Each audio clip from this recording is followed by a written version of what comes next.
Olá, sejam todos bem-vindos a mais um episódio desse podcast que extrapola as paredes do consultório, que traz conhecimento acessível, traduzido, né, para todo mundo que gosta de saber um pouco mais, né, sobre esse mundo da psiquiatria, da psicogeriatria.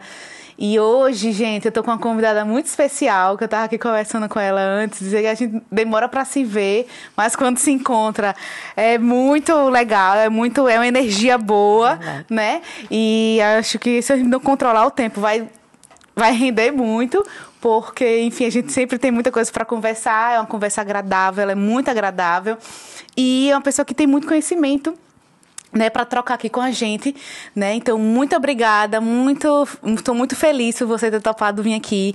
Joísa Araújo, neuropsicóloga, né, com quem, assim, acho que primeira vez que eu pisei aqui em Natal, depois que eu me formei, enfim, da minha residência, eu disse, com quem eu vou me conectar para minhas avaliações neuropsicológicas, né? Então, o primeiro nome que surgiu quando eu pisei aqui foi Joísa. E foi a primeira que realmente conheci. Eu acho interessante a gente falar, assim, como a gente se conheceu, né? Porque as pessoas não vêm aqui aleatoriamente, né? Então, eu acho interessante que a gente possa falar. E Joísa, gente, foi essa pessoa. Quando eu vim da residência, vim perdida, não sabia para onde eu ia, né? E eu não sabia para onde, né? Para quem encaminhar meus pacientes. Eu já sabia da importância do neuropsicólogo, né? Dentro da minha formação para os meus pacientes, enfim. Essa equipe, né? Composta também pelo neuropsicólogo, já sabia disso. Sendo que quando eu cheguei aqui, eu disse, quem que eu vou contar, né? E, gente, Joísa foi essa pessoa. Foi a primeira que eu fui apresentada com grandes recomendações, né? E nunca decepcionou. Nunca mesmo. Ela é muito competente, tem uma formação maravilhosa, é uma profissional, uma pessoa extremamente acessível e competente. Então, muito honrada de ter você aqui, viu? Muito obrigada. E espero que essa conversa flua aí, né, como sempre flui, mas assim, que flua no sentido de informar as pessoas e trazer mais conhecimento. Muito obrigada, Joísa. Eu que agradeço. Nossa, eu fiquei até assim, sem palavras, né, diante dessa história. Eu já acompanho esse teu projeto e eu acho espetacular essa sua ideia do podcast e até o próprio nome, né, Entre Neuroses e Risos, só reflete essa acessibilidade, né? Essa competência que você consegue transmitir para os seus pacientes e que, como você está falando, você está ultrapassando as paredes do consultório. Você está fazendo com que esse conhecimento chegue para todos e chegue de uma maneira que é possível das pessoas entenderem. Então, eu é quem agradeço esse convite maravilhoso. Fiquei muito feliz quando você me convidou e eu gostaria de fazer parte de várias outras pautas. Já estou vendo aqui as outras pautas que a gente pode fazer, porque... Sim. Sempre tem, né? Essa galera assim, meio TDAH, eu falo, que tem muitas ideias e muitas energias, sempre vem para uma entrevista, a gente sai com vários projetos. É verdade, porque são muitos pontos mesmo, que uma conversa vai abrindo portas e janelas, a gente vai conseguindo trazer pontos que a gente nem tinha pensado no começo, né, Ariadne? Então, recuperando essa história, nós temos uma genética maravilhosa, então não entrega a nossa idade, né? Já faz algum tempo pelo amor de que Deus, nós nos conhecemos, né? Que nós trabalhamos. E eu acho que essa visão de equipe, essa visão do preciso da outra pessoa, preciso do outro profissional, tenho que estar atento a essa visão multidimensional para enxergar o meu paciente enquanto pessoa. Então, isso é que é o ponto fundamental. Então, foi maravilhoso quando você chegou e já trouxe com você essa abertura para trabalhar em equipe. E aí eu fiquei muito feliz também de lhe conhecer, porque da mesma forma eu também estava ansiosa por ter pessoas da sua expertise, com a sua especialidade, que tinham um olhar muito voltado para a parte da psicogeriatria, que tinham essa demanda sendo possível de ser tratada em consultório de uma forma especializada e responsável também. Então, eu fiquei bem feliz também quando você chegou para lhe conhecer e a gente ter, sim, essa rede de encaminhamentos que faz todo sentido quando a gente confia no outro profissional. É verdade. Então, eu me sinto honrada com essa abertura que você fez. Foi, mas é verdade. Eu sempre gosto de falar, de pedir quando, né, os convidados, os colegas vêm aqui, da gente contar a historinha de como a gente se encontrou, como a gente se conheceu, porque eu acredito que as coisas também não vêm do nada, né? Existe uma conexão por trás, ninguém vem aqui aleatoriamente. Então, a gente pensa, a gente organiza, né? Por mais doidinhas às vezes que eu pareço, mas eu tento minimamente organizar e lembrar das pessoas que realmente são importantes para mim, né? E que fizeram sentido na minha jornada profissional e fazem sentido ainda, né? Obviamente, na minha jornada profissional. E você foi uma delas. Eu me lembro, eu tenho muito claro isso, porque eu disse, gente, eu não sei trabalhar que não seja em equipe. Eu não sou a pessoa que trabalha sozinha. Então, isso eu já tinha muita clareza, né? Talvez até seja um dos motivos que eu tenha escolhido a psicogeriatria, porque é uma área, né? A geriatria é muito interdisciplinar, é muita equipe, né? Então, eu nunca me imaginei trabalhando sozinha. Não tenho esse poder e nem quero ter, né? E aí, assim, o neuropsicólogo, né? Nessa minha caminhada, é também muito importante. E aí, eu disse, eu vou voltar para Natal, depois fiquei 4 anos, né? Fazendo residência e tudo fora. E aí agora, como é que eu vou fazer, né? E graças a Deus me apresentaram. Não, você vai fazer parceria. Sua neuropsicóloga vai ser Joísa. Eu lembro demais, né? A gente se encontrando. Eu muitas vezes encaminhando. Eu disse, mulher, arranja uma vaga pra essa pessoa aí. Não sei, né? Verdade. A gente discutindo e tudo. E essa parceria, né? Ela continua até hoje, né?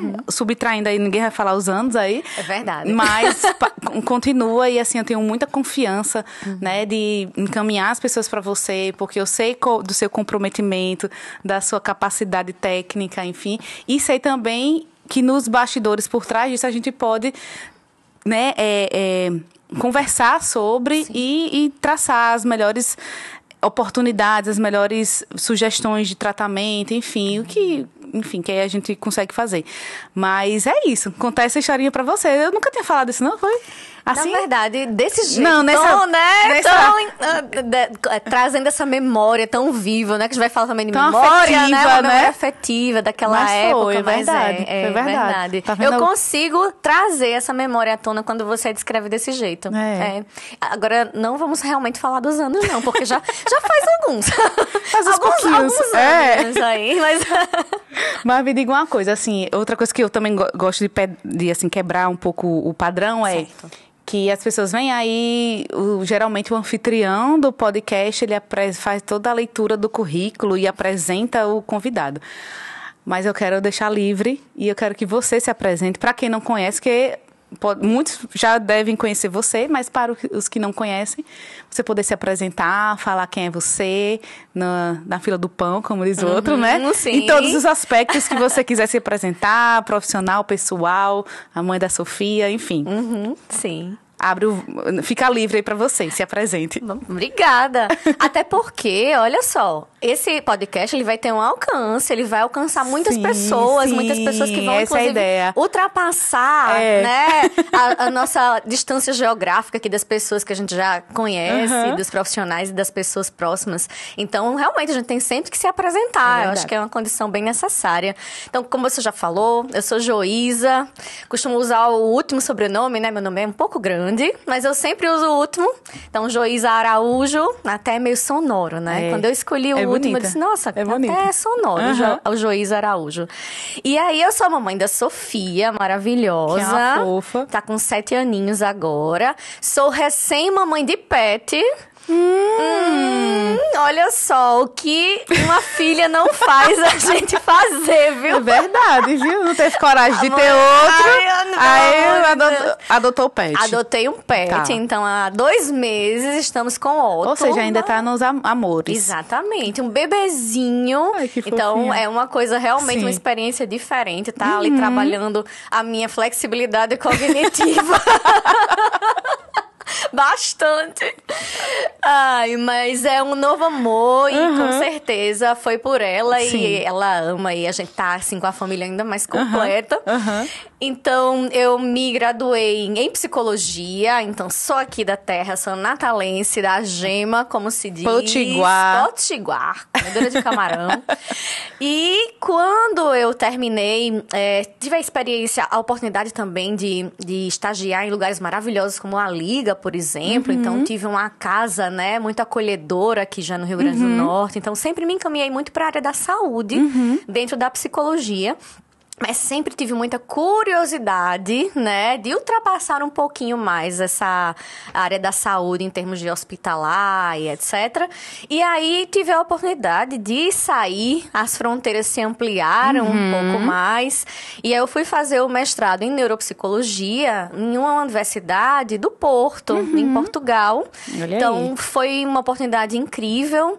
Era um curso que estava recém, né, tinha começado ainda a ser feito, então eles nem tinham corpo docente ainda portugueses, Sim. então eles traziam os professores de Salamanca, que era um dos redutos da neuropsicologia mundial, digamos Sim. assim, né, a Espanha sempre teve muito à frente, e aí eles trouxeram o corpo docente e eu, assim, 90% das minhas aulas eram em espanhol.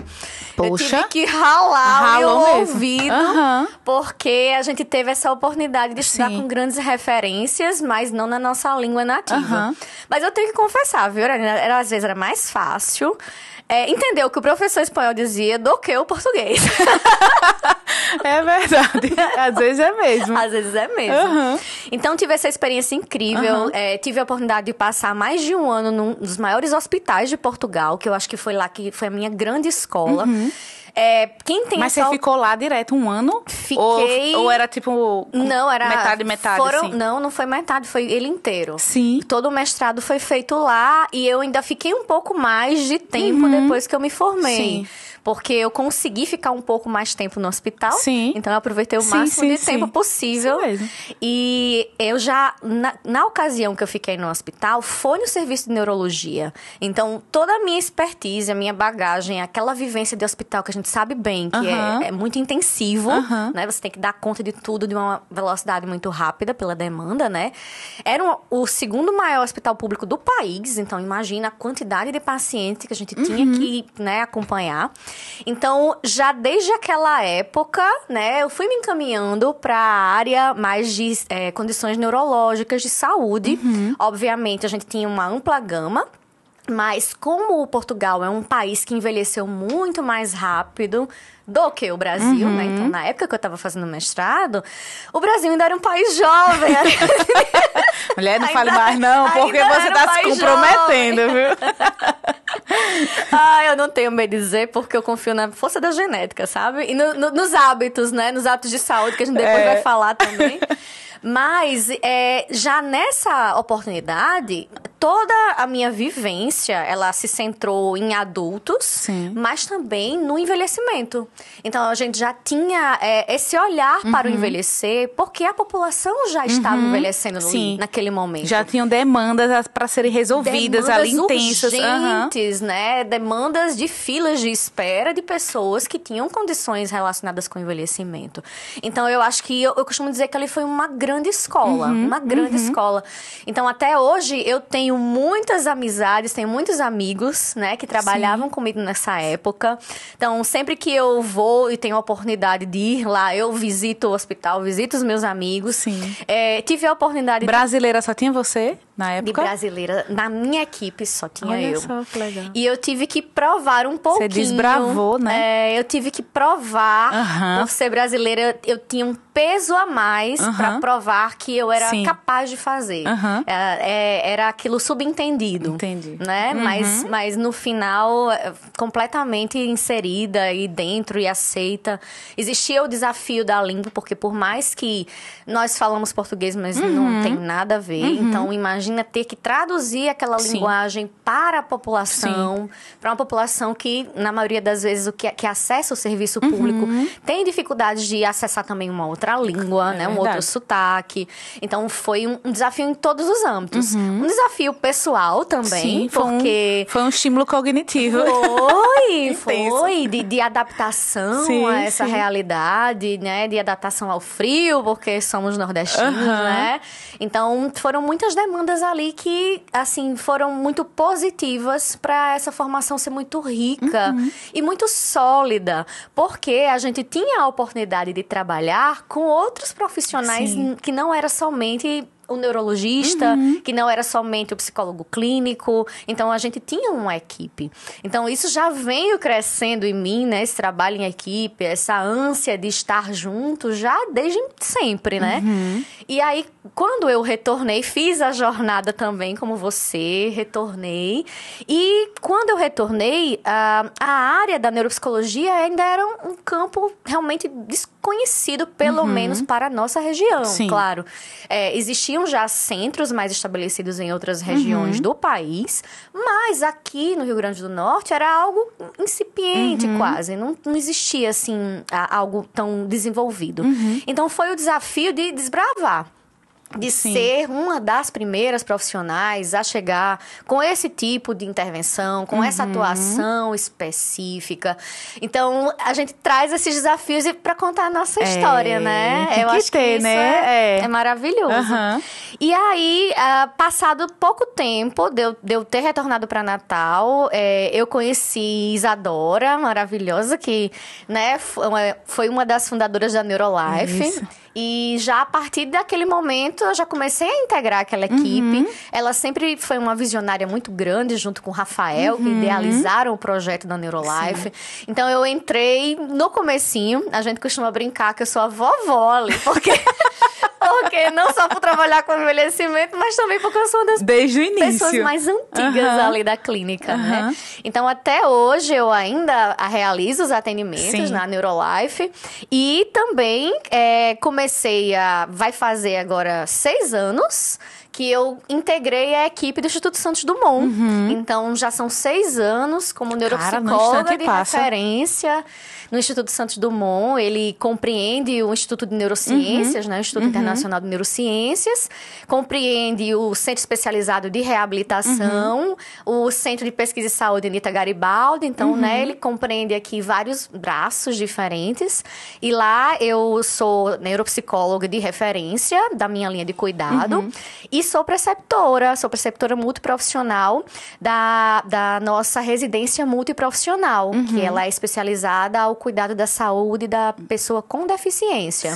E lá nós também temos várias linhas de cuidado. Então, eu acabo também exercendo a neuropsicologia, não só nas linhas mais tradicionais, que a gente vai conversar aqui um pouquinho, mas também em projetos de educação e saúde. Então, é como a gente costuma dizer, a gente não para, né? É verdade. Então, uma hora é fazendo um curso, outra hora é apresentando o trabalho, outra hora é sendo professora também. Então, eu dou aulas também, especificamente em pós-graduação. Então, eu sou professora convidada de especialização para neuropsicologia também. Então, são muitas interfaces. Acho que quando a gente ama, a gente gosta do que faz, aparecem as mais diversas oportunidades da gente interagir e crescer, e ensinar e aprender com mas todo você mundo. tem essa energia, né? Você também, né? Estamos essa aqui. energia de passar, onde ela passa, ela vai pegando isso aqui, né? E com muita propriedade, porque realmente, eu tava pensando, fez 6 anos, um dia desse, você tinha começado, eu me lembro que a gente tava lá, olha minha memória, lá naquele shopping Cidade Jardim. Sim, menina, você tem uma memória maravilhosa. E você tava começando lá, menina, já faz 6 anos. Vai fazer agora, mês que vem, 6 anos. Meu Deus. É incrível, né? Que você tava começando, me lembro, tô começando lá e tal. Menina, muito tempo, poxa. Muito tempo, né? E aí, pronto, eu tenho o consultório particular aqui na Neurolife, em Natal, e o atendimento no Instituto é 100% SUS. Então, a gente faz todas essas formas exatamente para que a neuropsicologia chegue né? para todas as pessoas que necessitam dela. Mas assim, fazer o dia render o máximo possível. É verdade, seu dia rende, viu, amiga? Precisamos. Mas, tirar de vez em quando um recesso, umas pequenas férias. Então, eu já tô entendendo, então, por que os pacientes, não consigo não marcar pra essa pessoa. Mas, diga assim, olha, manda um WhatsApp, insista, vale a pena. Porque... Não, pra essa doutora aqui que você passou, só tem vaga pra não sei quando. Eu disse, ai, meu mas Jesus. olha, você diz assim, olha, Joísa é meu paciente. A gente dá um jeito, porque sabe que é algo que precisa.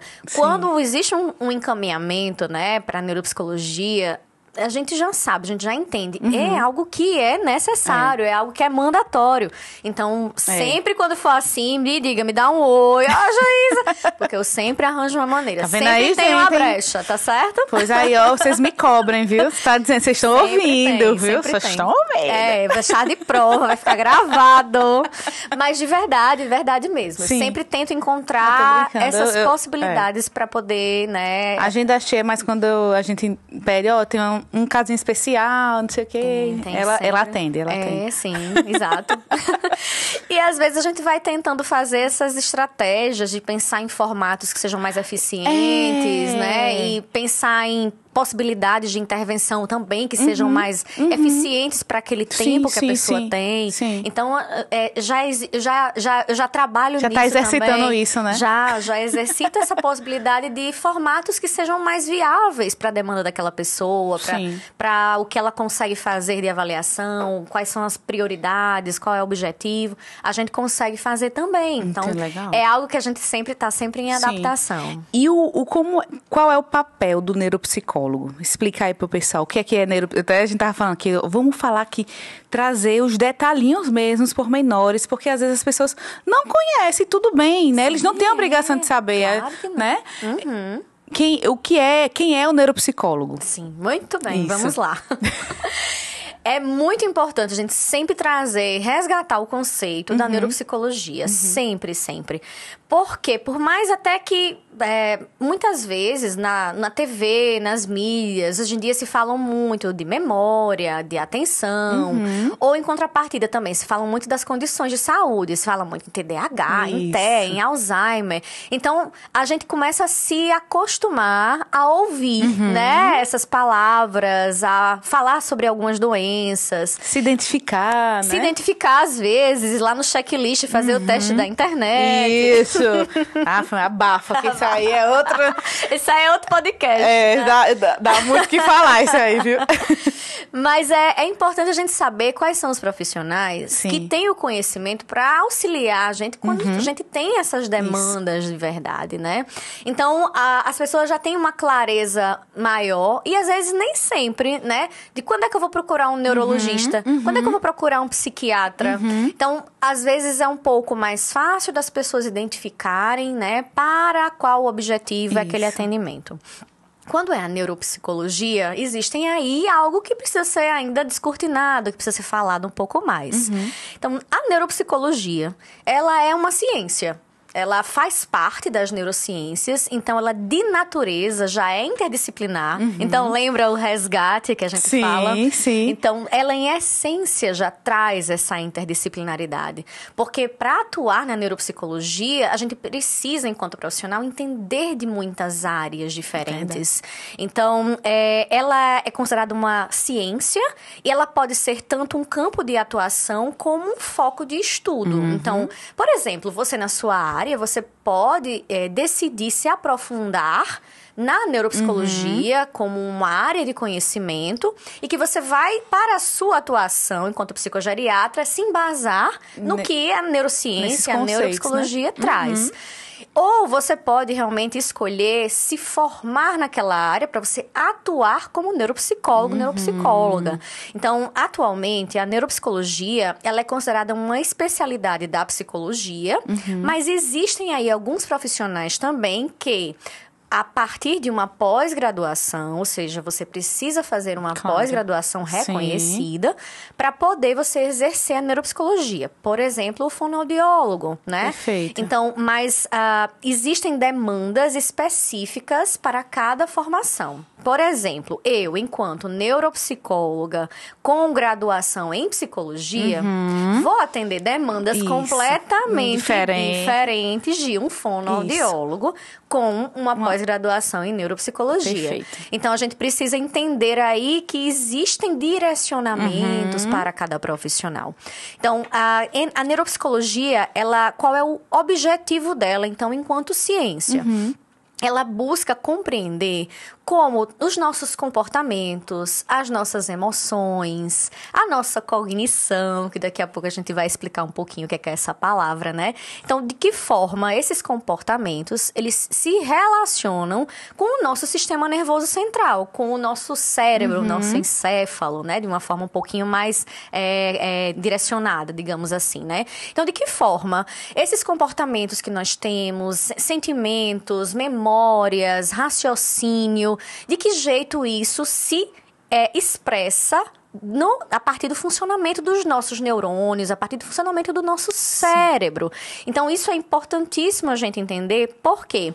Porque a gente vai tentar a compreensão desse funcionamento de uma forma considerada mais comum entre as pessoas. Então, de que jeito a maioria das pessoas funciona, né? Que áreas elas vão acionar, digamos assim, nessas redes de neurônios a partir desse comportamento, a partir dessa memória. E, em contrapartida, de que forma algumas condições de saúde elas podem acontecer em um funcionamento neurodivergente, por exemplo, ou em algo relacionado já a doenças ou patologias, para poder a gente conseguir entender, auxiliar, muitas vezes, em processos diagnósticos e direcionar também tratamentos específicos, tratamentos que sejam mais assertivos, tratamentos mais eficientes para aquela pessoa, de uma forma geral. Então, neuropsicologia não é psicologia clínica. Isso, olha aí, importante. Então, é algo importante pra gente fazer. Isso é muito importante, que as pessoas acham que vão para mas é psicólogo, mas não, eu já faço terapia. Isso! Nossa, chega muito no consultório. Né? Olha, mas e também tem o contrário, né? Tem pessoas que dizem assim, mas eu não vou fazer psicoterapia, porque, né? Vem também aquele tabu relacionado com a psicoterapia e a saúde mental. Algumas pessoas têm muitas restrições, né? De falar sobre saúde mental. Então, da mesma forma que vem alguém dizendo, não, eu já tenho minha psicóloga, eu não vou sair da minha psicóloga. Também acho estranho que acham que a gente tá propondo uma psicoterapia. Exatamente. Então, a psicoterapia é um processo completamente diferente. Ele tem objetivos diferentes. O profissional que vai orientar a psicoterapia tem uma formação completamente diferente. Então, para a gente tentar saber um pouquinho, diferenciar um pouquinho melhor, mas quando é que meu profissional, quando é que meu médico vai me mandar para neuropsicóloga, né? Então, quando a gente tem ali questões que são relacionadas à parte cognitiva, principalmente. Então, cognição, o que é? É uma palavra difícil, mas que é fácil de entender. Que são todos os nossos processos, o nosso pensamento, né? Então, o raciocínio, né? A memória, a atenção. A linguagem, né? Perfeito, isso mesmo. Então, tudo que a gente consegue expressar e aí, por exemplo, transportando para a nossa vida, vai depender, tudo que a gente faz no nosso dia a dia depende da cognição. Então, você está dirigindo seu carro, você está usando várias funções diferentes. A gente está aqui falando no podcast, a gente está associando aqui muitas memórias, articulando linguagem, tá? Então, tendo uma própria percepção de como é que eu tô aqui, como é que eu vou falar com você, falar com vocês. Então, tudo isso exige cognição.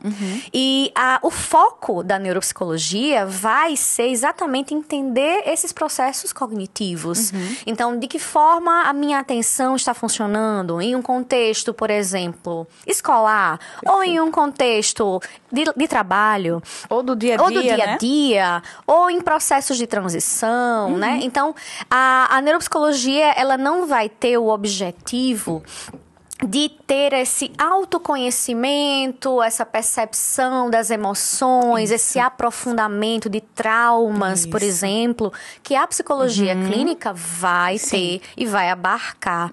Então, o processo do acompanhamento da neuropsicologia, ele tem um prazo, digamos assim, né? A gente tem um começo, um meio e um final. Sim, tem um objetivo, né? Tem um objetivo, né? Seja para fazer uma avaliação, seja para fazer uma reabilitação ou uma intervenção. A gente tem, claro, um objetivo terapêutico.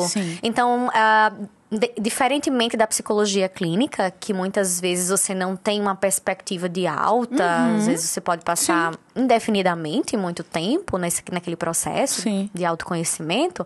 Na avaliação, a gente tem um objetivo terapêutico, né? É uma investigação que a gente vai fazer.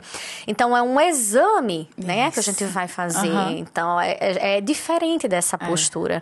E também, a postura profissional vai ter outros objetivos que não o da psicologia clínica. Então, você vai ter uma escuta, com certeza, um olhar atento, cuidadoso, né? A graduação em psicologia... Ela dá esse embasamento, né? Embasamento, essa possibilidade de você ser acolhido, de você, né, estar ali inteiro, o profissional estar ali inteiro para lhe acolher, acolher você, acolher sua família. Então, ser neuropsicólogo exige que você tenha esse olhar, esse olhar de acolhimento, esse cuidado. A escuta, né? Essa escuta. Que acho que as pessoas associam muito, né? O psicólogo é essa pessoa que escuta, né? É verdade. Então, existe essa escuta que ela é realmente diferenciada. E também vai existir esse olhar multidimensional. Porque a partir do momento em que eu consigo perceber essas relações, ou tento compreender essas relações entre o mental e o orgânico, né, e o ambiental, a gente consegue ter uma visão muito mais global, uma visão que vai conseguir trazer, né, esse acolhimento que essa pessoa precisa, que essa família precisa. Então, a neuropsicologia, ela tem esse papel. A gente pode depois falar um pouquinho sobre as atuações, que acho que é interessante até as pessoas entenderem, né? Mas quando você é encaminhado para o neuropsicólogo, você diz, meu Deus, o que é que eu vou fazer lá? Vai ter um objetivo, vai ser necessário. É um exame que vai realmente contribuir para o seu melhor acompanhamento. Eu acho que a melhor forma, assim, é isso. É como explicar, assim, é como se você fosse fazer um exame. Você vai fazer um exame, né? No caso, é uma psicóloga, mas que ela tem, né, um conhecimento técnico, tem ferramentas que só o neuropsicólogo tem. É verdade. É importante lembrar, porque às vezes as pessoas falam, não, mas você não já fez esse teste? É você que faz? Eu disse, não, gente, é um exame que compõe testes que eu não tenho, né, acesso, nem tenho competência para fazer, né, que só o neuropsicólogo vai fazer. Então, é um exame complexo, né, com ferramentas complexas, né, que só vocês podem usar. É bem importante que as pessoas saibam disso. É verdade. Né? E que vão nos ajudar, né, no caminho de diagnóstico ou até mesmo né, no tratamento. Exatamente. É importante falar para todo mundo, também não é para todo mundo, né? Isso, exatamente. Desculpa, não, interrompi. tranquilo. Ai, meu controle inibitório, minha gente. Mas quando a gente tá batendo papo é assim mesmo. Olha, as ideias, elas florescem. Né? É verdade. Então, é importante a gente entender que existem objetivos, né? Então, a avaliação neuropsicológica, ela é uma das formas de atuação do neuropsicólogo. Então, é uma maneira desse psicólogo neuropsicólogo, né? atuar. Então, a avaliação neuropsicológica, ela é um exame. Ela é um exame que tem como objetivo tentar traçar esse perfil de funcionamento. Então, de que forma os diferentes tipos de atenção, os diferentes tipos de memória, os diferentes tipos de funções executivas, que a gente falou aqui já de flexibilidade cognitiva, de controle inibitório, os diferentes tipos de expressão da linguagem. Como é que elas estão hoje? A gente costuma dizer que ela é um retrato, um retrato do presente, fotografia, uma né? fotografia de como está esse funcionamento. Só que a partir desses testes, dessas baterias, que como você bem falou, são específicas da atuação do neuropsicólogo enquanto psicólogo, a gente vai ter uma quantidade de informações muito maior, muito mais elaborada, muito mais rica, para poder a gente conseguir entender esse perfil. E esse perfil, ele é ampliado por quê? Porque como nós passamos um tempo acompanhando essa pessoa, a gente tem a possibilidade de fazer um processo que é extremamente extremamente importante que você faz também com maestria no seu consultório, que é uma anamnese extremamente bem direcionada, detalhada. E a partir disso são colocadas hipóteses de investigação. Sim. E os testes, eles vão trazer essa medida objetiva. Isso.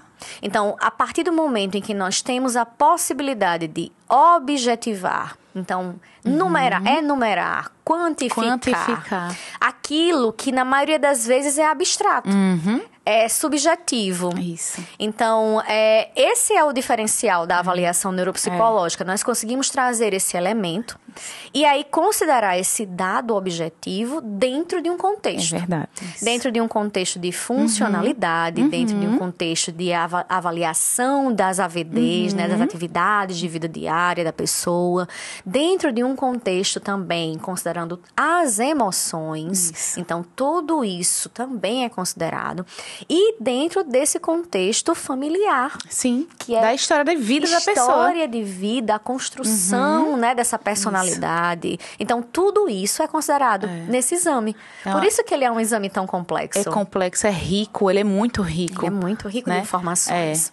Por isso que, assim, seria, no mundo ideal, seria bom, né? Que todo mundo tivesse acesso a esse tipo de avaliação. É verdade. Porque quando a gente tá... Principalmente a gente que cuida, né, de doenças que são muito subjetivas, que você não tem um exame de sangue que vai, né, diagnosticar tal coisa. Um biomarcador, aquele algo que, né, específico do defina. específico, não temos, né?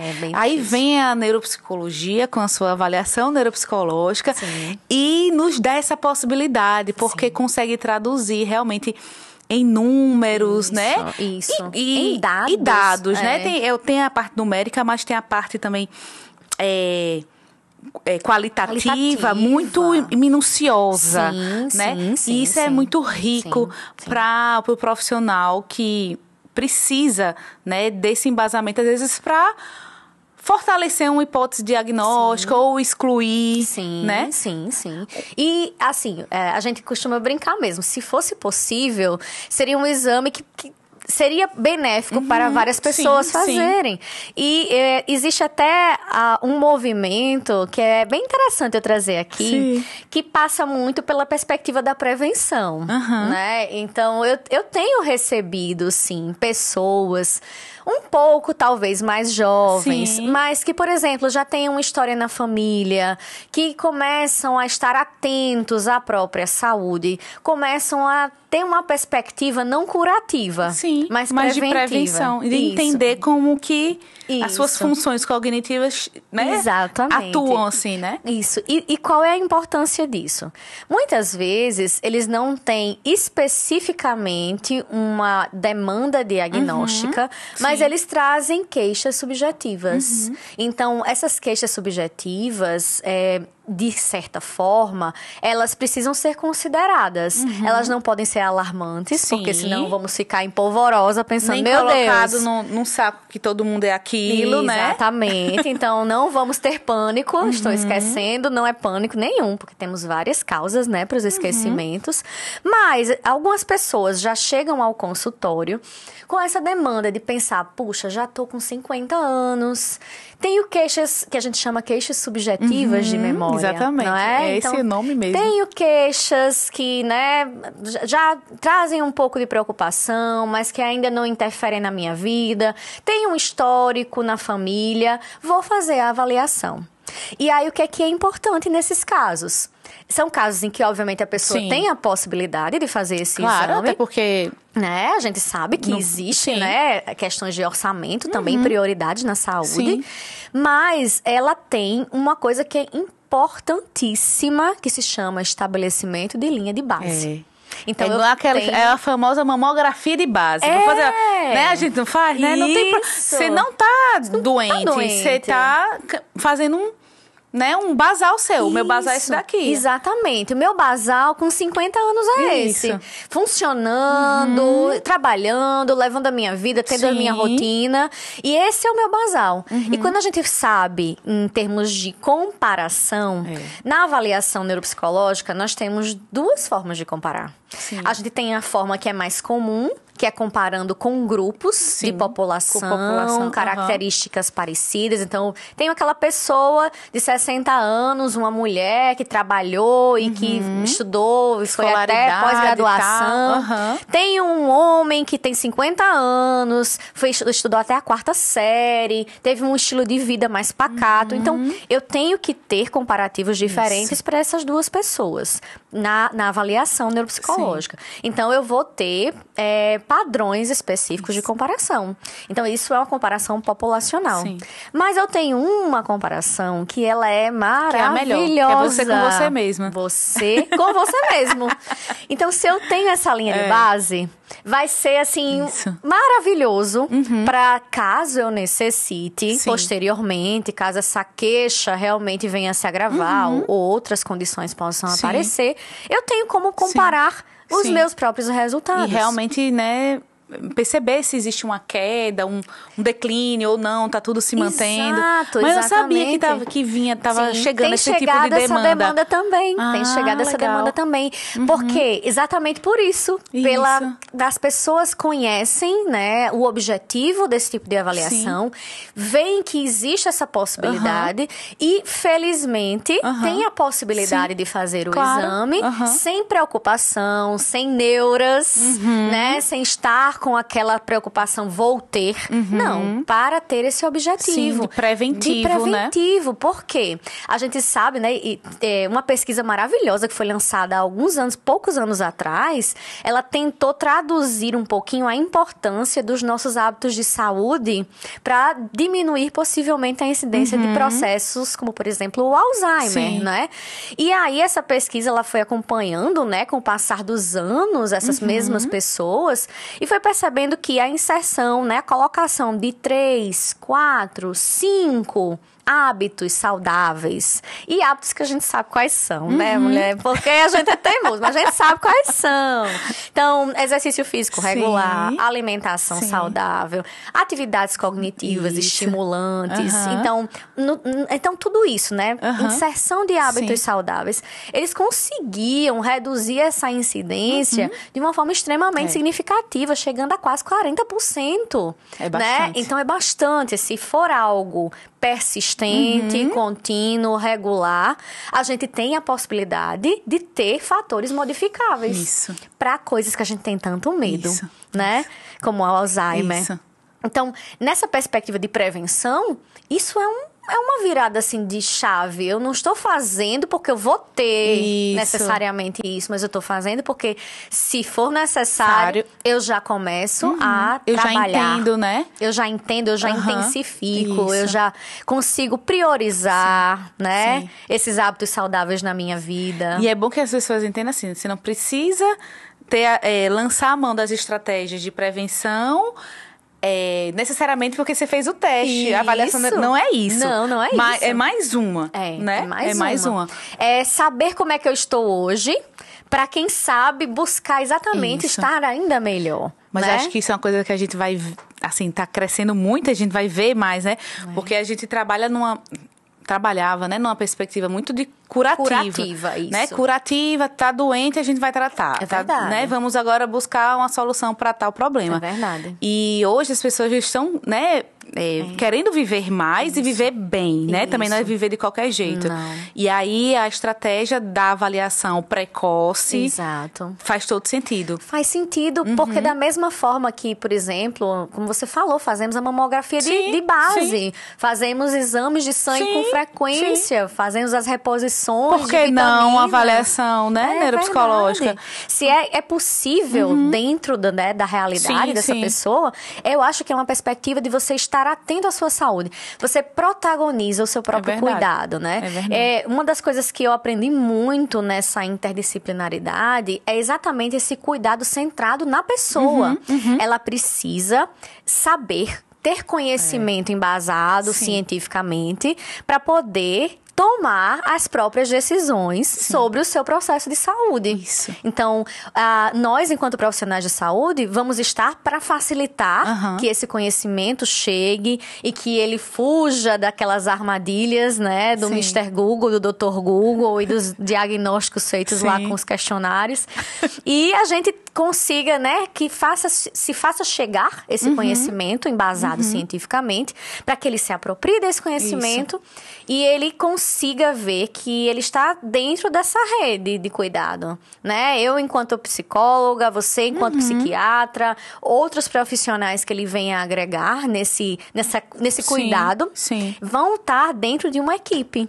E ele vai ser a pessoa protagonista desse cuidado. Então, isso é que a gente tenta sempre fazer.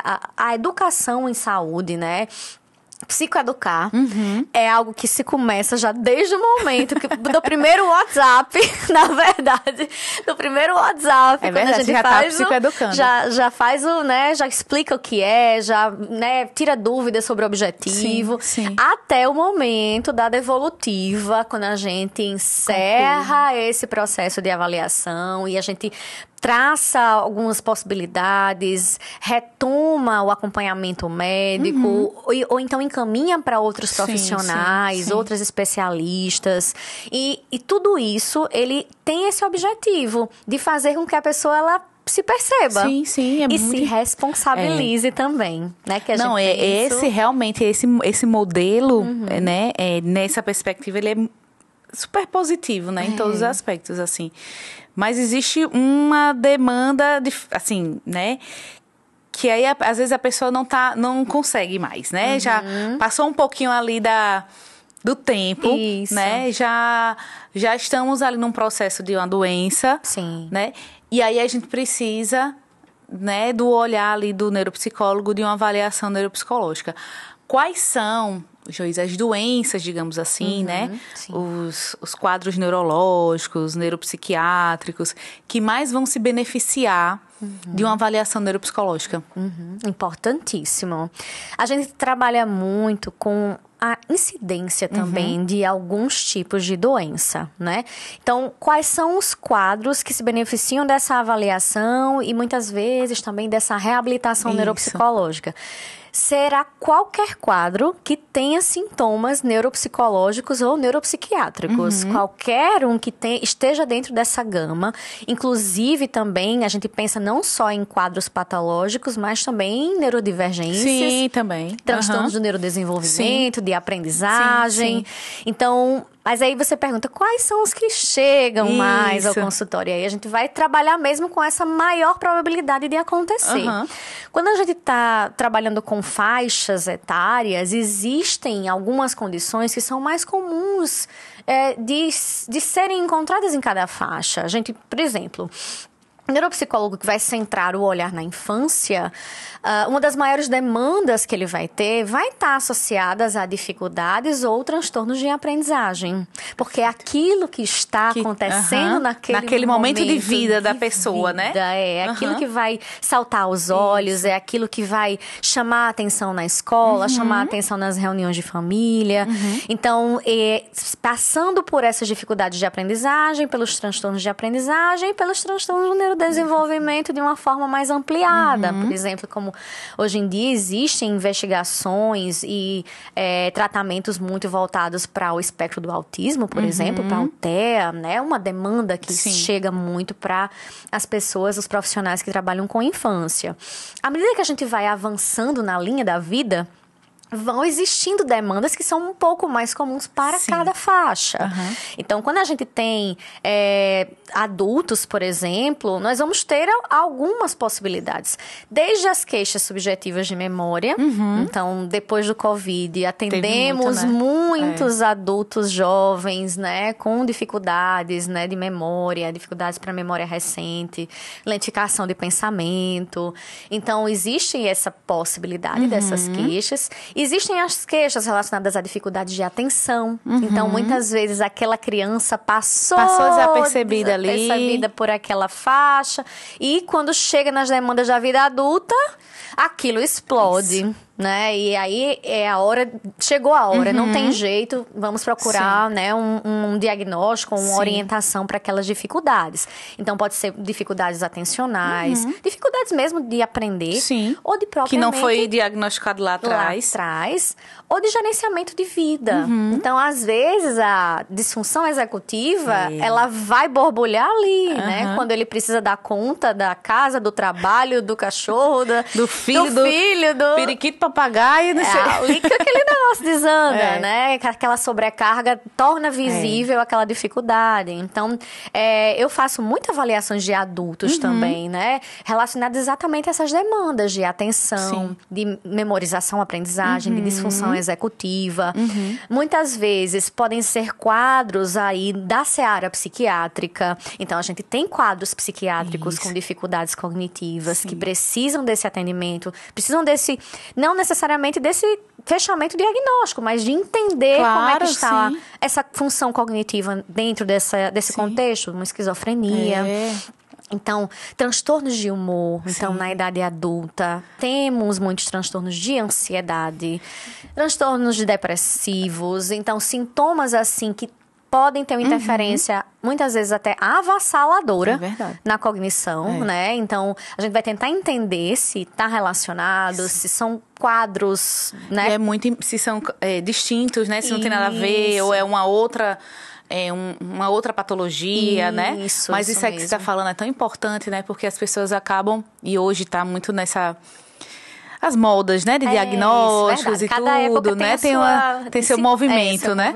Mas, assim, as pessoas precisam entender que transtorno mental, ele vai... Claro, ele... Tá tudo relacionado, né? Tudo relacionado. Então, você vai ter algum declínio cognitivo, não é declínio, mas alguma falha na cognição. Isso, vai ter uma interferência. Em algum domínio da cognição, em função de um transtorno, né, mental, de uma depressão, de uma ansiedade, né? Isso, com certeza.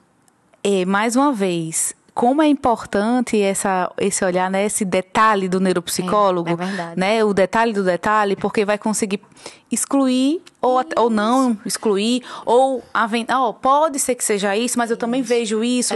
Ou não, aquela possibilidade mais grave não é. Eu acho que é porque ainda está no tratamento, talvez seja ainda um resquício do transtorno de humor. Verdade. Então a gente consegue, né, pegar isso assim bem. Essas sutilezas, né? Porque muitas vezes esse diferencial está nas sutilezas mesmo. E nesse acompanhamento com o decorrer do tempo que a gente vai observando.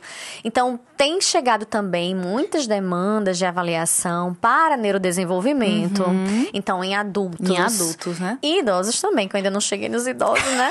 Mas em adultos, tenho atendido muitos pais, muitas mães que, né, pelas demandas, acabam recebendo o diagnóstico de um filho e se reconhecem e acham, eu tenho isso, eu tinha isso também, eu era igual a ele quando era criança. E aí buscam, o start para dar aquela busca e dizer, vou procurar saber disso agora. Né? E tem acontecido muitos casos, né, de TDAH, de TEA. Aí os pais vão atrás, né? Isso, exatamente. Muitas vezes, de fato, existem esses diagnósticos. Algumas vezes eles estão dentro de um fenótipo mais ampliado. Então, é interessante saber. Porque o que é mais importante? Não é se chegar a um diagnóstico ou não. O mais importante da avaliação é você ter essa compreensão. Você vai sair muito mais consciente do que está acontecendo com você, do que está acontecendo com os teus comportamentos, do que está motivando muitas vezes algumas dificuldades, algumas fragilidades. Então, muitas vezes a pessoa vem com uma expectativa de chegar lá, fazer o exame e sair com um laudo diagnóstico, né? Eu tenho isso. Muito. E o que é fundamental é fazer, assim, esse que a gente chama esse alinhamento da expectativa. O laudo, ele não vai ser necessariamente definidor de uma hipótese diagnóstica para a gente investigar. Senão, qualquer pessoa que fizesse uma avaliação neuropsicológica ia ter uma condição. Um diagnóstico, uma patologia. E não, o objetivo da avaliação é ter esse perfil de funcionamento. É um mapeamento, né? É um mapeamento. E não é só para ver o que tá ruim. Não é só para ver o que tá errado. Exatamente. Às vezes para ver, né, aspectos fortes da pessoa, Isso, né? as potencialidades. Potencialidades. Esse nome é perfeito. Eu acho muito bonito esse nome, porque coloca exatamente o que a pessoa tem de potência. E muitas vezes essa potência tá lá embaixo do tapete, ela nem se dá conta de que ela é tão boa naquela área e que aquilo, inclusive, pode fazer com que ela desenvolva estratégias para lidar com os pontos frágeis. Sim. Então, esse é o objetivo, né? A gente precisa sempre também focar no que a gente, né, tem de bom. Né? A avaliação também serve para isso. Mas uma coisa, acho que, enfim, acho que seria interessante a gente falar também, é que essa busca desenfreada por esses diagnósticos, muitas vezes até coloca a pessoa em risco, porque, cara, tem que ter muito cuidado quando você dá um laudo com num papel dizendo que a pessoa tem isso, tem aquilo. Tem que ter muito cuidado. É muita responsabilidade. Né? Por isso que precisa sempre ter a consciência de que você necessita de um profissional especializado. De um profissional tecnicamente preparado. Tem que ter muito cuidado, inclusive em escolher esse profissional. Sim. Né? É verdade. A gente tem que ter muito cuidado. Você não vai fazer uma cirurgia do coração com um profissional que você não confia, que você não tem referência, que você que não lhe passa a segurança do que está fazendo. A mesma coisa. É a mesma coisa de um exame dessa natureza. Porque às vezes as pessoas querem, isso. É o papel que responda, né, os questionamentos, aqueles meus sofrimentos, aquela... Isso. E às vezes um profissional, né, às vezes não tão bem habilitado para fazer, né? Às vezes pode se enganar, pode ser levado. Pode. Não sei se você já viu, mas tem pessoas que simulam. Tem né? pessoas Porque a informação que sabem o checklist todo do DSM. Então assim, tem gente que simula. Então assim, poxa, até isso. A gente, o profissional tem que estar atento, né? É verdade. Porque às vezes as pessoas... Infelizmente tem, né? Tem ganho secundário, tem pessoas que usam esses documentos de má fé, né? Enfim, por isso que... eu tô até extrapolando assim para uma coisa que nem era para estar a gente falando aqui, mas eu acho que, enfim, veio a ideia, o assunto. Mas, porque às vezes tá tão... Em algum aspecto, as pessoas estão popularizando tanto, querendo tanto um diagnóstico para justificar uma falha ou uma dificuldade. Isso, é verdade, E aí, né, passa por cima de muitas coisas. Né? E o profissional, ele além tem que estar atento para identificar esse perfil de pessoas, mas também a pessoa que está bem intencionada também precisa saber qual profissional procurar. Com certeza. Né? Recentemente saiu até uma reportagem falando, né, do TikTok, como o TikTok está trazendo falsos diagnósticos, porque as pessoas olham para aquele filminho curto de alguns segundos, se identificam com aquelas características, eu tenho isso. E quando a gente sabe que essas características, elas podem acontecer em várias pessoas diferentes. Exatamente. E não necessariamente vai ser uma condição de saúde, um transtorno. Então, é uma avaliação muito cuidadosa. Então, existem pessoas também que chegam com características, com sintomas que podem, inclusive, ser outro diagnóstico. Sim, diferente daquela que ela estava imaginando, né? Isso. Existem características, existem disfunções que elas são presentes em vários diagnósticos diferentes. Então, muitas vezes, o que ele está pensando que poderia ser um TDAH, na verdade, está relacionado com o humor ou com a personalidade. Então, a gente precisa ter esse parâmetro, né? E tentar... Por isso que eu estava conversando com você sobre a importância da escuta, né? A importância da anamnese, a importância desse olhar. É aí que vocês conseguem pegar esses... Exato, porque são nuances. E muitas vezes não é uma má intenção, uma má fé. Muitas vezes a pessoa de fato está ali, é um sofrimento. É um sofrimento genuíno, legítimo. Ela deve estar passando por muitas dificuldades. Então, ela também está buscando respostas. Mas nem sempre é a resposta que ela quer. Isso, nem sempre é a resposta que ela pensou inicialmente. Então, vamos trabalhar juntos para buscar essas respostas. E não tem problema, né? Não tem problema, exato. E a gente vai conversando. E aí eu me lembrei, né? Quando a gente tava falando das condições de saúde mais comuns, não chegamos nos mais importantes velhinhos. Nossos velhinhos, a gente fala e não chega neles. É porque, as pessoas idosas. mas pra você ver como... É porque, assim, é uma área que...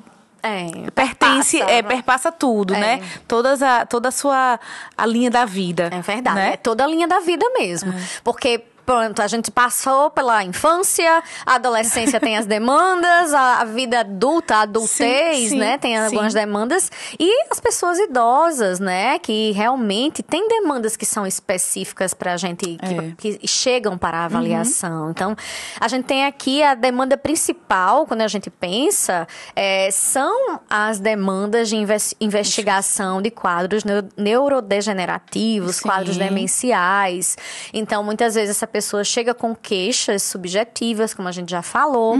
E aí, a preocupação é tentar entender se esse perfil, se essas queixas fazem parte desse envelhecimento, desse processo de mudança, que é o envelhecer, ou se elas já trazem sinais de alerta para algum processo demencial. Ou, inclusive, não só as demências, mas... é nessa faixa de idade também que existe uma maior incidência, por exemplo, de um AVE, um AVC, né? Existe uma probabilidade, por exemplo, de aumento de quedas, que pode gerar traumatismos crânioencefálicos, né? Então, tudo isso, essa gama, né, de doenças que às vezes acometem mais as pessoas idosas, elas vão ter aí, né, uma incidência um pouco maior. E a gente precisa investigar, porque da mesma forma a gente pode ter transtornos de humor. E vai ter um perfil, e vai ter um né, perfil neuropsicológico para essas doenças que são mais comuns do envelhecimento. Exatamente. Né? Mas eu acho legal porque, assim, até... às vezes a gente as pessoas chegam e falam, mas será que isso é normal? Porque ela tem 80 anos? Ou, mas será que isso aqui... E às vezes é uma dúvida real. Será que isso aqui já está se encaminhando? Verdade. Né? Ou não? Né? É uma dúvida real mesmo. Porque, assim, né, a nossa forma, enquanto sociedade, de enxergar o envelhecimento, ela vem mudando mesmo. Isso. Então, a geração das nossas mães considerava uma pessoa de 50 anos uma pessoa muito velha. Uma pessoa que já tinha aposentado, que já estava assim, né? Então, incapacitada, já queria só, né, levantar as pernas. Então, isso muda. E aí, o parâmetro muda. O que é esperado para uma pessoa de 80 anos hoje? O que é que uma pessoa de 80 anos vai dar conta ou não? E a gente sabe que perda de autonomia, perda de independência não faz parte do envelhecimento. Isso, o mais importante é isso. Assim, da mesma forma. Eu costumo dizer, a pessoa de 80 pode fazer tudo. Pode, claro. Desde que ela consiga. Exatamente. Né? Eu já tive pacientes de 90 anos que foram fazer a avaliação para atestar que estavam maravilhosas e tomar várias decisões, né? Inclusive na seara familiar, né? Dizerem, gente, eu estou com o meu juízo íntegro, perfeito, autônoma, cuido da minha vida.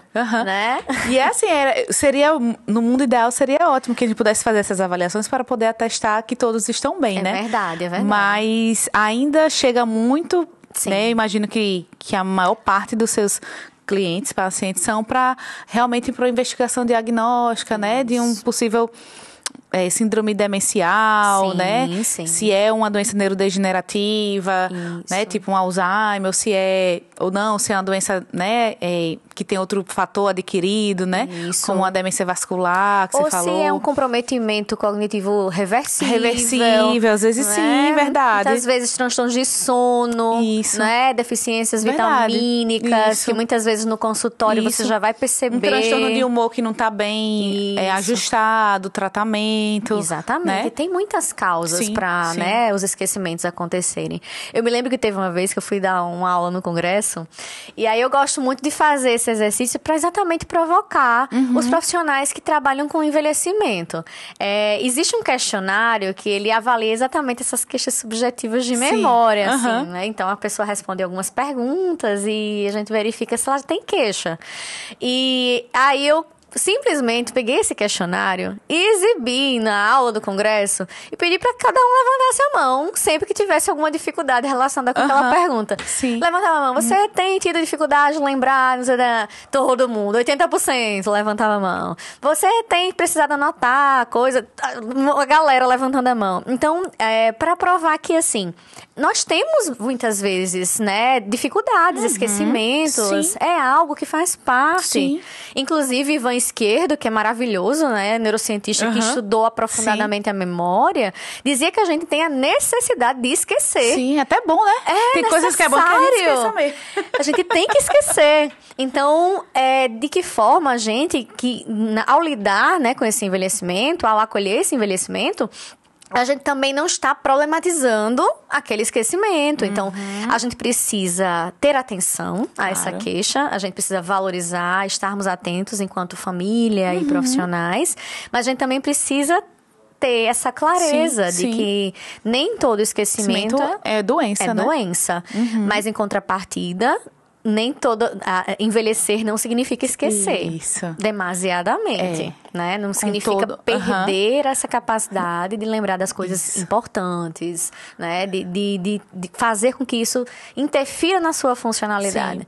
E às vezes assim, né? Me surgiu agora, às vezes as pessoas vão fazer a avaliação porque estão esquecidas, né? Sempre esquecimento sempre é uma das queixas mais frequentes, é né? verdade. E tudo bem, faz sentido. É verdade. Mas, às vezes, a queixa não é esquecimento, né? Não pode ser outra coisa. Não é esquecimento. Às vezes pode ser o quê? Uma dificuldade de executar as coisas, de planejar, de organizar o pensamento. Perfeito. Isso também pode predizer alguma doença. Pode. Um quadro de desinibição, isso, né? De alteração do comportamento. Mudanças na personalidade. Que são, assim, né? Algo que a gente precisa estar atento. Muitas vezes começa com um quadro de apatia, um isolamento, não é? Uma mudança de interesses. Então, tudo isso a gente precisa estar atentos. São muitos sintomas. Então, muitas vezes a pessoa está com dificuldade de encontrar os nomes, a nomeação, perfeito, né? Exatamente. É uma queixa que é frequente. E aí a gente vai tentar investigar o porquê dessa queixa. Então, entender que Alzheimer não é só problema de memória. Isso. Mas nem todo, né? Nem todo Alzheimer só cursa com problema de memória também. Nem todo problema de memória é Alzheimer. Não, nem todo problema de memória é Alzheimer. E existem outras condições que vão gerar um perfil neuropsicológico ruim, digamos assim, que não era o padrão esperado, né? Que podem predizer outras doenças, né? Pode sim. E é aí que muitas vezes a gente tem essa janela de oportunidade que é a reabilitação. Então, a gente estava conversando, né? O profissional ele pode trabalhar em várias frentes. Sim. A reabilitação neuropsicológica é uma delas. E para todas as faixas etárias, na verdade. Sim. Porque vai depender do objetivo terapêutico, né? Quando a gente pensa na avaliação, ela vai trazer resultados que vão ser muito importantes para poder dar um segmento para uma reabilitação. Ou para uma estimulação neuropsicológica. Isso. Então, no caso, por exemplo, dos quadros demenciais, a gente sabe que é um processo irreversível, neurodegenerativo. Então, a reabilitação, ela passa a ter essa interface de estimulação. E essa pessoa, ela pode ganhar muitos anos de independência, exatamente porque ela vai estar estimulando, vai estar aumentando aquela reserva cognitiva ainda vamos a tempo, né, de estimular. Mas sempre há tempo, né? Sempre há tempo. A vida há tempo, né? A vida há neurônio, né? Então, a gente tem estratégias de compensação. Então, eu tenho pacientes que estão comigo na estimulação há 3, 4 anos e a gente vê esse processo indo de uma forma mais estável, indo de uma forma mais lentificada. Por quê? Porque ele tá ali E eu acredito muito nisso, sabe? Assim, eu não, né? As pesquisas. Acreditamos porque trabalhamos com evidências, né? Poxa, existe tanto evidências muito fortes, muito consolidadas, né? De que a estimulação cognitiva, né? As formas de reabilitação cognitiva, elas são o ponto principal no tratamento. Sim, é uma virada de chave. Ainda não temos remédios tão potentes quanto uma estimulação cognitiva. Bem orientada, né? Isso, direcionada Direcionada, exatamente. Que também não é qualquer uma. Não é só ficar... mas eu comprei uma mandala para ela pintar. Mas, gente, não é isso. Reabilitação, estimulação cognitiva, não é isso. É verdade. Mas vale a pena, sim, como você falou, sim, a vida vale a pena, né? E existe, inclusive, tem saído muito... cada vez mais fala dessa coisa da reserva cognitiva, que aí falam muito do que você acumulou na adultez, na infância para adultez, né? Sim. Mas falam também que, você sabe, né? Muitos estudos têm trazido também que o aprendizado feito depois de 60, 65, enfim, também é protetor, também é terapêutico. Isso, né? Exatamente. Então, sempre a hora. Sempre é hora para começar. Isso. Né? Se você até agora não começou e existe essa possibilidade, é hora. É hora. E a gente tem a estimulação do dia a dia, porque a nossa vida já estimula um estímulo, cognitivamente a gente. Isso. Mas a gente tem alguns casos específicos que precisam de uma estimulação organizada, estruturada, porque a gente tem objetivos terapêuticos. Então, da mesma forma que você vai para o personal e ele traça um objetivo de treino para você e você consegue alcançar aquele objetivo, nessa estimulação orientada pelo neuropsicólogo, ele consegue também estabelecer os objetivos e que sejam também alcançáveis. Então, a gente trabalha muito com a metodologia SMART, né? De objetivos alcançáveis, mensuráveis, significativos, né, para aquela pessoa, que façam sentido para aquela vida, né, para aquela rotina. Então, a partir do momento em que a gente tem essa estrutura, você vai ter essa mesma eficiência. Eu costumo fazer esse paralelo, né? O personal trainer, ele é aquela pessoa formada, especializada para te ajudar a alcançar os objetivos do teu condicionamento físico, né? Do teu condicionamento motor. Sim. E aí, a neuropsicologia, quando existe essa necessidade, vai ser esse personal da mente. Esse personal da cognição. Sim. Porque as estratégias, elas estão aí para serem usadas. Isso. Se você está dentro de um plano terapêutico, você consegue realmente um ganho significativo. Sim. E aí você consegue fator de neuroproteção. Então, mesmo com um diagnóstico específico, se for, por exemplo, um AVE, um AVC, você tem um diagnóstico de recuperação, um prognóstico, aliás, de recuperação, tem um prognóstico de ganhos. Isso. Ou se for um quadro demencial, como um Alzheimer, por exemplo, você tem prognósticos de compensação e de qualidade de vida até o máximo possível. Sim. Eu, recentemente, dei alta para um paciente, né, que tem um quadro neurodegenerativo, no sentido de que a alta, ela tem essa mudança de perspectiva nas demências, né? Você dá alta daquela etapa, daquele acompanhamento, para que aquela pessoa possa ter um outro suporte, porque as demandas mudaram, né? E a partir da mudança da demanda, você vai ter pessoas específicas para aquela etapa de assistência. Como é importante isso, porque, veja, às vezes eu faço um comparativo com as crianças, né? Do espectro autista. Sim. Como isso a gente consegue organizar para as crianças, né? É verdade. Qual que é a dificuldade para organizar para os idosos, hein? Eu acho que passa por essa perspectiva da gente valorizar a pessoa que envelhece. Então, de investir, de investir, de dizer, ele tem potencialidade, ele tá aqui, ele deu sangue para deixar esse legado, né? Ele se esforçou, ele investiu muitas vezes nessa família, ou nesse trabalho, ou nesse projeto de vida, e agora ele é digno desse cuidado. É necessário a gente considerar que isso não é desperdício, é investimento. É um investimento, inclusive, se a gente for parar para pensar nessa perspectiva também, é um investimento para que a própria família não se sobrecarregue tanto nesse cuidado. Porque quanto mais você investe na autonomia, menos você precisa, né, de suporte, de gastos, de cuidados, né? Que você poderia ter em um ano, você vai ter daqui a 5, 6. Eu acho que a barreira, assim, é maior que, né, nesse caminho da gente, né? Nessa faixa etária, assim, que a gente trata, é isso, né? Porque existe uma demora muito grande. Isso, existe mesmo. Existe não vou dizer uma falta, mas é como se... É como se não valesse a pena. Não valesse a pena investir, sabe? Mas e aí as coisas vão ficando muito mais difíceis, tanto para a pessoa idosa, claro, como para os cuidadores, né? Isso, verdade. E fica... É uma verdadeira bola de neve. É uma bola de neve. Né? Muitas vezes de eles sofrimento, chegam de tudo. De desgaste, né? É. A gente tem um desgaste do cuidador gigantesco, né? Que poderia ser muito diminuído se tivesse um profissional fazendo essas orientações. A gente precisa mudar muito a nossa mentalidade sobre o envelhecer. Sobre o envelhecer, isso mesmo. E parte da gente, parte do que a gente ensina para as nossas crianças, né? Do valorizar essa pessoa. Porque muitas vezes, quando eu dou aula de neuropsicologia do envelhecimento, a gente vai a fundo, inclusive nas teorias sociológicas do que é envelhecer no decorrer da sociedade, dos tempos.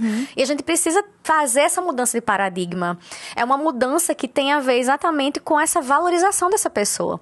Então, o que uma pessoa com seus 50, 60, 70, 80 é capaz de fazer, o que ela é capaz de protagonizar, o quanto é que ela precisa de ter espaços para se sentir potente, se sentir, né, capaz de continuar contribuindo, de continuar tendo voz e não se ausentar desse espaço social porque chegou naquela faixa de idade, porque enfrenta preconceito. Então, a gente tem o idadismo, né, o etarismo, que é um preconceito, né, contra as pessoas mais velhas, e a gente precisa combater isso.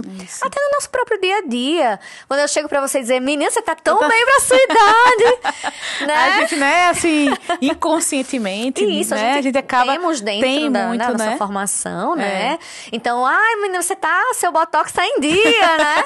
Então, são esses pequenos discursos, né, que dificultam que a gente aceite envelhecer, né? E aí, veja, aí quando o idoso, né, envelheceu e ainda adoeceu por processos, né, que são... que a idade tem um fator de risco importante, exato, né? Aí fica mais difícil, porque parece que é aí que eu não vou, entendeu? Exato. Aí não vai fazer mais... Não vai fazer mais diferença. Pois né? E aí a gente precisa mudar isso. Precisamos muito. Eu acho que essa fala de hoje... a gente nem planejou isso. É verdade. Mas concluir com essa com esse conceito, com essa mudança de olhar. Desse olhar, né? E conscientizar as pessoas, Isso. né? Porque, poxa, minha maior frustração, de verdade, assim, de consultório, é dizer assim, poxa, eu sei o que essa pessoa precisa... E às vezes não conseguir colocar em prática. Não, o encaminhamento, né? Assim, essas medidas não conseguiram ser feitas. Não consigo. Por vários fatores. Claro, eu sei que às fatores, vezes. Não é porque eu não quero investir, é porque eu não tenho condição. Tudo bem, eu também entendo, né? Verdade. Também a gente sabe que nem toda criança que tem autismo consegue todas as intervenções melhores que existem. Com certeza. Mas você vê que a gente ainda esbarra muito... Isso, nessa perspectiva, né? E a gente... Por exemplo, quando a gente estava falando da atuação do neuropsicólogo. O neuropsicólogo, ele tem uma atuação junto com todos os profissionais de saúde de exatamente fazer essa educação. Sim. De falar sobre isso, de estarmos aqui evidenciando essa perspectiva. Porque só assim, quando chegar no seu consultório, a filha ou o filho vão dizer, não, olha, eu vi isso, realmente fez sentido para mim, eu me vejo no futuro como meu pai, eu quero ser tratada bem, nem que seja nessa perspectiva de se colocar no lugar do outro e dizer, não, existem estratégias que antigamente não existiam e eu vou usufruir dessas estratégias para dar mais qualidade de vida para a pessoa que eu amo, né? E eu sabe outra coisa que eu fiquei pensando aqui? Como seria interessante se a gente colocasse se o profissional neuropsicólogo ele fosse mais acessível, porque eu sei que melhorou muito, já melhorou, né? Verdade. Mas ainda não é assim como a gente tem, sei lá, deixa eu ver aqui às vezes quando uma a gente especialidade, tem, às vezes né? quando a gente tem um terapeuta, um psicoterapeuta. Sim, psicoterapeuta, é bem, claro. Né? É mais acessível, muito mais comum. Eu tenho um paciente que tem uma depressão e que tem seu psicólogo e que eu troco muitas ideias com ele. Verdade. E tal. Mas foi uma mudança de perspectiva também. Também, né? Então eu espero que a gente ainda pegue isso. Vamos pegar, vamos né? sim. Em que, assim, esteja lado a lado. Isso. Né? Não centralize só no médico. Eu não acho que tem que ser assim. Era isso que eu ia dizer. E como. sabe qual é o segredo? É exatamente fazer com que as pessoas percebam que só existe sentido na atuação multiprofissional. Isso. Na equipe. Então, a gente tem um esforço. A gente tem um esforço contínuo, constante, de fazer o trabalho em equipe. Então, olha, a gente tá aqui, né? Podíamos estar fazendo outras atribuições. A gente tá aqui discutindo em equipe, discutindo em áreas diferentes. E, muitas vezes a gente faz reuniões à noite, tá se especializando, tá se formando, mas também tá discutindo caso clínico, tá partilhando com outros profissionais a perspectiva única de cada área. Então, é essa troca, né? A gente não consegue tratar e prevenir. E prevenir, né? e acompanhar, enfim. Exato, e reabilitar com apenas uma interface. Não tem. Né? Com um profissional consegue. sozinho, né? A medicação não resolve sozinha. Da mesma forma, um profissional sozinho, né? A gente tem lá o ditado, né? Uma andorinha só não faz verão. Exatamente porque a equipe, ela só se fortalece na diferença. Ela se fortalece nas áreas, nas visões diferentes. E a gente consegue ter esse olhar ampliado de cuidado. E essa pessoa, ela vai ser muito melhor assistida. Então, cada vez mais é esse caminhar. O próprio exemplo da psicoterapia. Há muito tempo, era difícil de acessar psicólogo clínico também. Por vários motivos diferentes. Um deles, inclusive, o próprio preconceito com relação à saúde mental. Mas não só, né? Era difícil você saber assim, você faz terapia. Antigamente não era tão comum. Então, a gente vai nesse movimento das pessoas conhecerem, entenderem o benefício. Porque a chave é essa. Eu vou para esse acompanhamento porque eu vou ter um benefício para o meu tratamento, para o meu acompanhamento em saúde. Vai fazer a diferença para que eu me sinta melhor. Então, muitas vezes, o objetivo da própria reabilitação não é uma cura, não é um retorno 100%. É que você tenha essa qualidade de vida, o máximo de tempo possível. E, inclusive, em fim de vida, né? A gente... Aí é que a gente entra mesmo, né? Nos cuidados paliativos, né? Nessa percepção de finitude, que muitas vezes é tão árida, tão difícil. E que esse profissional, ele pode ir acompanhando. E essa equipe precisa ir acompanhando no decorrer do processo. Então, uma das vertentes mais caras, assim, mais importantes, né, digamos assim, nesse sentido, é a orientação da família. Então, a família, ela precisa desse acompanhamento. Não é só o paciente que é acompanhado pelo neuropsicólogo, pelo psicogeriatra, pelo neurologista. Quando você entende a questão da equipe, né? A equipe, então, não, de novo, não vai estar centrado só no paciente, vai estar centrado em o que está ao redor desse paciente também. Exatamente. Aí família. Na família. Então, assim, você vê que é uma coisa assim que é muito mais... que extrapola, né? Isso, extrapola o consultório. Muito. E, poxa, eu espero muito eu estar vivo. Estaremos. Para ver vivas isso, e saudáveis. Entendeu? Porque, menina, eu tento tanto isso. Né? Mas persistência. E eu vejo ainda muitas barreiras, mas assim, enfim, eu vou fazendo o meu pedacinho, né? Com certeza. O pouquinho que me cabe, eu tô fazendo, orientando, chamando, né?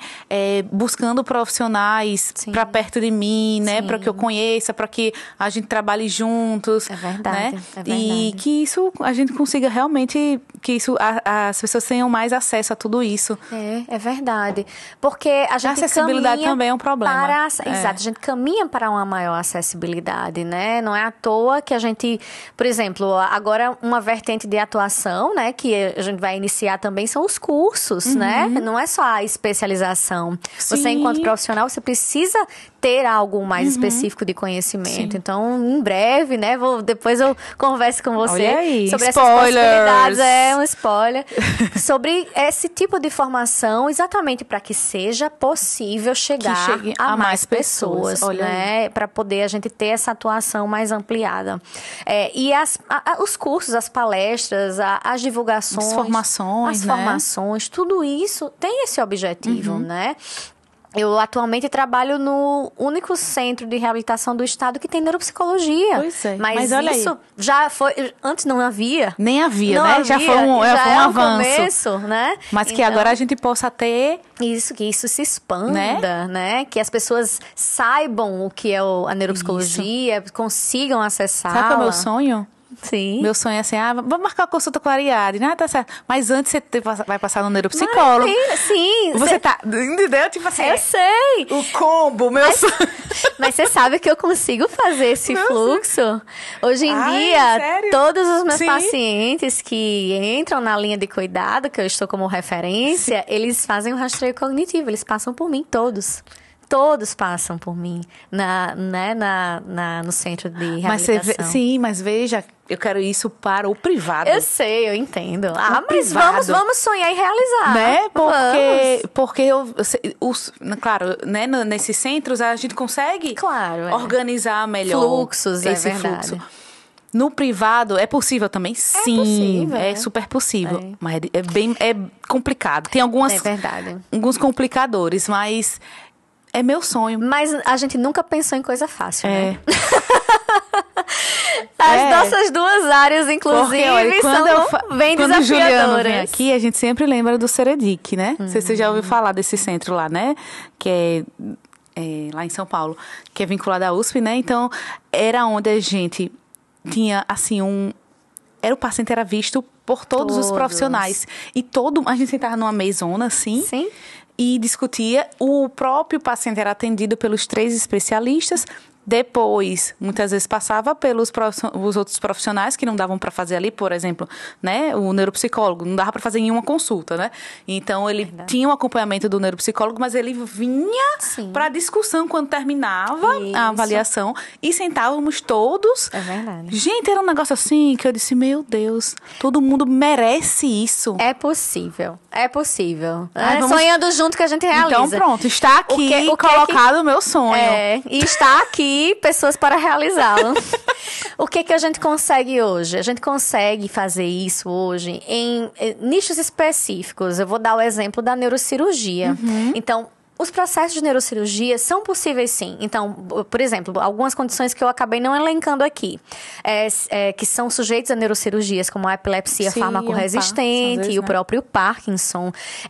A gente tem um protocolo muito bem sedimentado, que a neuropsicologia faz parte, e que esse paciente ele é visto por todos os profissionais. Então, ele é visto pela... Até no intraoperatório, né? Até no intraoperatório. Eu já fui para a cirurgia. Então, ele é visto não só pela neurocirurgia, mas pela neurologia, muitas vezes pela psiquiatria em casos específicos e pela neuropsicologia.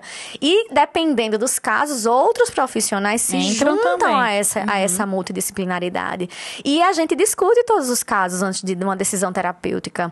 Então, existe.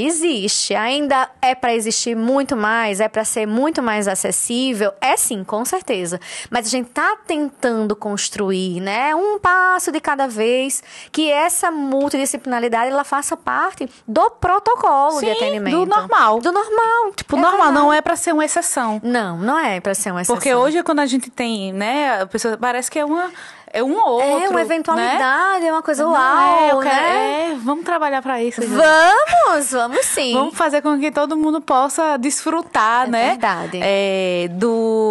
Do poder que é ser acompanhado por uma equipe multidisciplinar. É verdade. Né? Médico, neuropsicólogo, físio, TO, todo mundo. Né? Todo mundo. Porque que integre, né, esse cuidado. É verdade. Muito obrigada. Vamos embora. Então pronto, já saímos aqui. É verdade. Com um plano, vamos... É verdade, com uma meta. Com uma meta. A gente não trabalha com metas. Ou seja, saímos com um plano, um sonho que virou um plano, que vai ser que é uma meta, para que a gente consiga realmente estruturar isso para, né, extrapolar isso para outros, sair um pouco do acadêmico, Isso, né? sair do ambiente acadêmico. acadêmico e ser mais acessível mesmo no dia a dia. No dia a dia, isso para todos, né? Que você abra a porta do consultório e você tem essa possibilidade, né? sim. Pertinho de você. Isso. Vamos sim. Combinado. Sim. Somos movidas por sonhos, né? Então... Verdade. Joísa, muito obrigada. Não sei nem como agradecer. Assim, eu fico... Várias vezes você me viu assim, é porque eu fico ouvindo e achando ótimo. Porque também você adoro conversar sua fala com você. Muito pausada, estruturada, com a cadência. Ela é maravilhosa mesmo. Né? Então, muito obrigada por essa delícia de conversa, né? Que a gente nem vê o tempo passar. Olha aí que horas são. Não né? Vou nem olhar, porque o zap aí deve estar bombando o povo. Cadê você, né? Verdade. Mas muito obrigada mesmo. Espero que a gente tenha mais momentos, viu? Já está convidada para muitos outros. Sim. Viu? Todos serão aceitos, viu? Porque, assim, além de ter um espaço que a gente possa partilhar e trazer esse conhecimento, conversar com você é maravilhoso. A gente precisa lá fechar o café, ó. Tal dia a gente vai sentar para tomar um café e comer uma torta maravilhosa. Vamos. Porque merecemos também. Mas esse é o objetivo mesmo. Eu parabenizo você mais uma vez pelo projeto. Continue, siga as suas paixões, siga o que você está fazendo com o seu coração, porque quando eu vejo você trabalhar, eu vejo seu olho brilhar. E é isso que faz você ser um excelente profissional, é esse brilho no olho. E essa capacidade de resiliência que a gente busca, que a gente prega para os nossos pacientes e que a gente tem que exercitar todos os dias também, enquanto pessoas que também somos, não só profissionais, Verdade. né? Então eu agradeço, muitíssimo obrigada mesmo. Obrigada a você. Foi ótimo! Gente, fiquem com terminando esse episódio com essa pessoa maravilhosa. Eu tenho que sempre falar, curtam. Né? Ative o sininho, não sei. As notificações. Tem que aprender esses negócios, viu? Coloquem os favoritos. Isso, encaminhe para as pessoas. Mandem os aviãozinhos. Manda os aviãozinhos, então. E é isso. Brigadão. Até o próximo. Tchau.